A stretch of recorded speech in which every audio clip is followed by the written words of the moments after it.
ईश्वर हमें रोजाना मौका देता है कुछ पाने का, लेकिन हमारा दान है और ईश्वर की बनाई हुई चीज़ों को पाने में अपनी पूरी शक्ति लगा देते हैं। चलिए स्टार्ट करते हैं आज की कहानी। आज की कहानी है एक राजा की।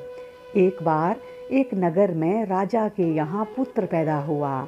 इस खुशी में राजा ने पूरे नगर में घोषणा करवा दी कि कल पूरी जनता के लिए राज दरबार खोल दिया जाएगा। जो व्यक्ति सुबह आकर सबसे पहले जिस चीज़ को हाथ लगाएगा वो उसी की हो जाएगी। पूरे राज्य में खुशी का माहौल छा गया। सारे लोग खुशी से फूले ना समा रहे थे। कोई कह रहा था कि मैं तो सोने के कलश पर हाथ लगाऊंगा। किसी को घोड़ों का शौक था तो वो बोल रहा था कि घोड़े को हाथ लगाऊंगा। इसी तरह सारे लोग रात भर यही सोचते रहे कि सुबह वो किस चीज़ को सबसे पहले हाथ लगाएंगे। सुबह जैसे ही दरबार खुला, सारे लोगों का राजा ने राज दरबार में स्वागत किया। जैसे ही सबको अंदर आने का आमंत्रण दिया, सभी लोग राजमहल में रखी कीमती चीज़ों पर झपट पड़े। सबके मन में डर था कि कोई दूसरा पहले आके उनकी पसंदीदा चीज़ों को हाथ ना लगा दे। कुछ ही देर में दरबार का माहौल बड़ा अजीब हो गया। सारे लोग इधर उधर दौड़ रहे थे।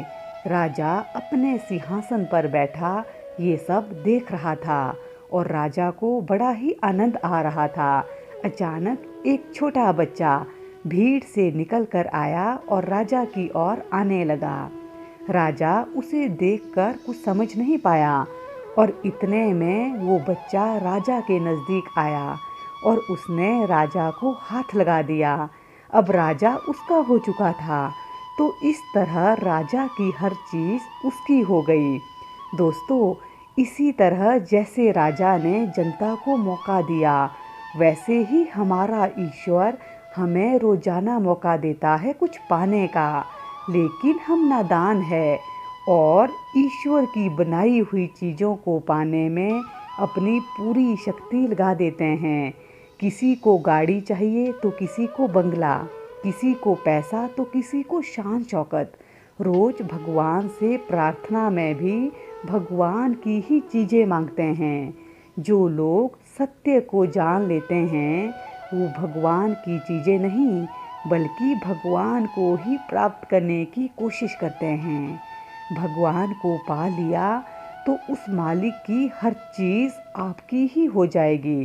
तो फिर क्यों मूर्खों की तरह दिन रात उसकी बनाई चीज़ों को पाने में अपना कीमती समय गंवाते हो। उस ईश्वर की स्तुति करो, उसे पाने की कोशिश करो, फिर उसकी हर चीज़ आपकी हो जाएगी। दोस्तों, कहानियाँ हमारे जीवन में बहुत महत्वपूर्ण रोल अदा करती है। ये कहानी भी आपको एक अच्छी सीख देगी, ऐसी मुझे पूरी उम्मीद है। आशा करती हूँ आपको कहानी अच्छी लगी होगी और अगर कहानी अच्छी लगी हो तो वीडियो को लाइक, शेयर और सब्सक्राइब करना बिल्कुल भी ना भूलें। अपना ध्यान रखिए, खुश रहिए, मस्त रहिए, हंसते रहिए और हंसाते रहिए।